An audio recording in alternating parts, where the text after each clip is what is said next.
ব্যাংকের পরীক্ষা দিতে গিয়ে আসামে যান দুর্ঘটনায় নিহত রাজ্যের বেকার যুবক দীপরাজ দেববর্মার পরিবারে একটি সরকারি চাকরি প্রদানের দাবি জানালো প্রদেশ যুব কংগ্রেস। মঙ্গলবার প্রদেশ কংগ্রেস ভবনে আহত এক সাংবাদিক সম্মেলনে এই দাবি জানিয়েছেন সংগঠনের রাজ্য নেতৃত্ব নীলকমল সাহা। তিনি বলেন, ব্যাংকের পরীক্ষা দিতে গিয়ে নিহত হয়েছেন এই শিক্ষিত বেকার। তাকে শিলচর মেডিকেল কলেজ থেকে অ্যাম্বুলেন্সের মাধ্যমে রাজ্যে নিয়ে আসা হয়েছে। সেই অ্যাম্বুলেন্সের খরচ পর্যন্ত রাজ্য সরকার বহন করেনি। এর পাশাপাশি মহকুমা প্রশাসনের তরফেও কোনো ধরনের সাহায্য করা হয়নি।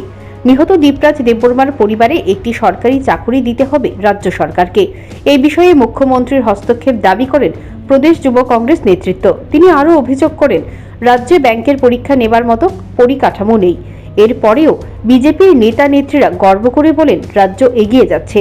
নীলকমল সাহা আরও অভিযোগ করেন, রাজ্যের বিভিন্ন দপ্তরে হাজার হাজার শূন্য পদ পড়ে আছে। এইসব পদে নিয়োগের কোনো উদ্যোগ নেই। টেট পরীক্ষা দেওয়ার পর ফলাফল প্রকাশ করছে না। এসটিজিটি পরীক্ষার ফলাফল প্রকাশ করা হচ্ছে না।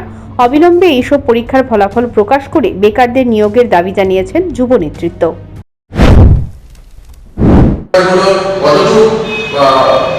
এই কোশ্চেন পেপারগুলো লিক হয়নি তা নিয়ে প্রশ্ন উঠেছে। কারণ যখন পরীক্ষা দিতে গেছিল পরীক্ষার্থীরা সেই কোশ্চেন পেপারের মধ্যে কোনো রকম সিল বা কোনো রকম সরকারি স্বাক্ষর পায়নি।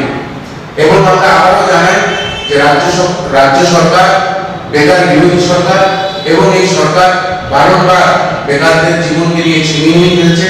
আমরা আগেও যুব কংগ্রেসের সহসভাপতি শাহজুল ইসলাম এই বিষয় নিয়ে চিঠি লিখেছিলেন, এবং আমরা এখনো দাবি করছি যে এই প্রিলিমস পরীক্ষা যাতে বাতিল করা হয় এবং তার সাথে যাতে অসীম পালকে এবং অমরিকাকে সেই পদ থেকে সরিয়ে নেওয়া হয়, কারণ তারা প্রচন্ড দুর্নীতির সঙ্গে যুক্ত। এবং আরেকটা প্রশ্ন, এবং যেই প্রশ্নের উত্তর আমরা এখনো সরকারের মুখে কিছু শুনতে পাচ্ছি না।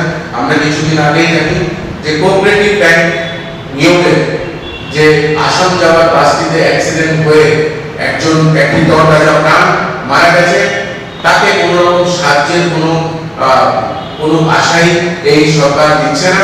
এবং আমরা যখন রাজদ্বীপের বাড়িতে গেছি, আমরা রাজদ্বীপের পরিজনদের থেকে শুনেছি যে এই অ্যাম্বুলেন্স দিয়ে তার বডিটা নিয়ে আসা হয়েছে, সেই অ্যাম্বুলেন্সটা পর্যন্ত রাজ্য সরকার কোনো রকমের আর্থিক সাহায্য করেনি।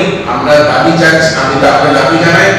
এবং আপনারা জানেন এই কোঅপারেটিভ ব্যাংক নিয়ে সবচেয়ে প্রথম যুব কংগ্রেস সরব হয়েছিল, এবং আমরা আবার দাবি জানাচ্ছি কোঅপারেটিভ ব্যাংকের কাছে এবং রাজ্যের মুখ্যমন্ত্রী শ্রী মানিক সাহাজির কাছে যে আপনি অতি সত্বর এই পরিবারের পাশে দাঁড়ান এবং এই পরিবারকে একটি চাকরি আপনার দিতেই হবে। সাংবাদিক সম্মেলনে যুব নেতৃত্ব নীলকমল সাহা রাজ্যে ইউপিএসসি পরীক্ষা গ্রহণে ব্যাপক দুর্নীতি হয়েছে বলেও অভিযোগ করেন। এই পরীক্ষা নেবার ক্ষেত্রে বড়সড় ঘোটালা হয়েছে বলে অভিযোগ করেন যুব নেতৃত্ব। Bureau report, news prime Tripura.